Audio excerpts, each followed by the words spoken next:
নমস্কার, অর্পিতার ভালোবাসার হেসেলে আপনাদের সকলকে স্বাগত। আজকে রোদ্দুরের আবদারে ব্রেকফাস্টে হয়েছে কেক।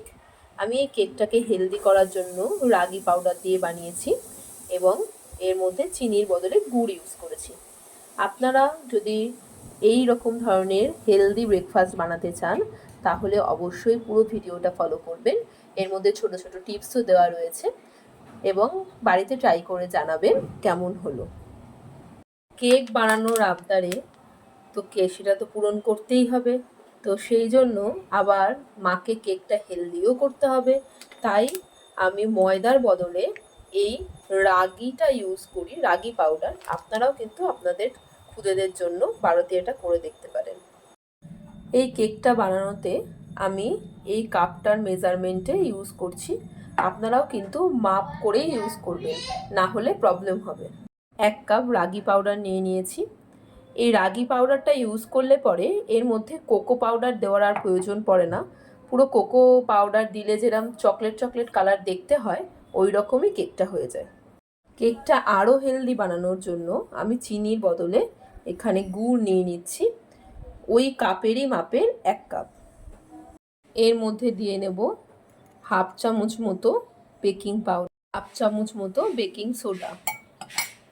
এরপর এটা ভালো করে মিশিয়ে নেব। জলদি করার জন্য আমি এখানে মিক্সার গ্রাইন্ডার ইউজ করি, তো আপনারা করে দেখতে পারেন, একদম পারফেক্ট কিন্তু কেকটা হয়। আর আমি কেকটা 3টে ডিম দিয়ে করব। এই 3টে ডিম প্রথমে এই মিক্সারের বোলটার মধ্যে নিয়ে আমি এটা ভালো করে ফেটিয়ে নেব। এখন ব্যাটারটা রেডি হয়ে গেছে। এবার এর মধ্যে এই পাউডারটা অল্প অল্প করে দেব আর অল্প অল্প করে আবার মিশিয়ে নেব। দেখুন ব্যাটারটা সুন্দর রেডি হয়ে গেছে। এর মধ্যেই ওই কাপের মাপেই আমি 1/2 কাপ রিফাইন অয়েল দিয়ে আবার এটা ভালো করে ফেটিয়ে নেব। এর মধ্যে কিছুটা ভ্যানিলা এসেন্স দিয়ে নেব, ওই 1 চামচ মতো দিয়ে নিলেই হবে। ব্যাটারটা রেডি হয়ে গেছে। এবার আমি এই মাইক্রো ওভেনটাকে 10 মিনিটের জন্য প্রিহিটে বসিয়ে দিচ্ছি।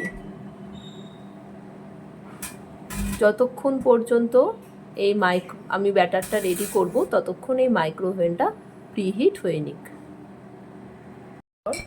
এই অ্যালুমিনিয়ামের পাত্রটির মধ্যে কিছুটা রিফাইন অয়েল ব্রাশ করে নেব।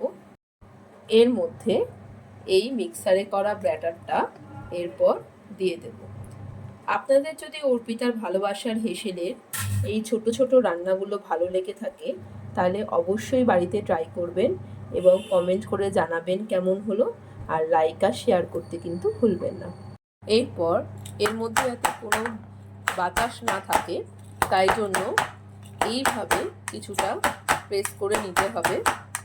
যদি এর মধ্যে কোনো বাতাস থাকে তাহলে কিন্তু কেকটা ভালোভাবে হবে না।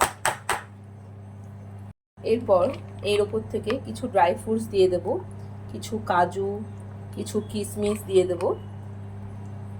আমাকে তো কেকটা হেলদি করতে হবে, সাথে সুন্দরও করতে হবে, তাই জন্য এইভাবে ভরে ভরে কিছুটা ড্রাই ফ্রুটস দিয়ে দিচ্ছি। কিছু কুচি করে রাখা আমন্ডও দিয়ে দিলাম। মাইক্রোওভেনটা প্রিহিট হয়ে গেছে। এবার আমি বক্সটার ভেতর ঢুকিয়ে দিলাম বাটিটা, আর কনভেকশন মোডে 180 ডিগ্রিতে 30 মিনিটের জন্য আমি এটা বেক হতে দেব। 30 মিনিট পর খুলে দেখব কেমন হলো আর আপনাদেরকেও দেখাবো।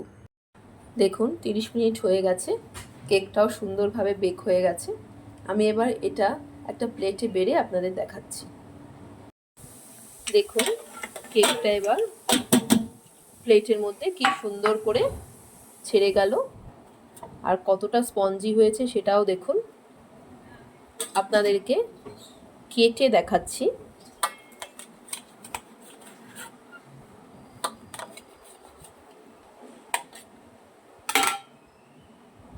এই যে দেখুন কি সুন্দর স্পঞ্জি হয়েছে।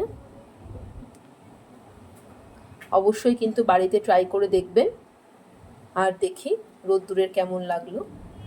গুড। হ্যাঁ এই নাও, ব্রেকফাস্টের কেকটা তোমার রেডি হয়ে গেছে, যেটা বায়না করছিলে। খেয়ে এবার বলো কেমন হলো।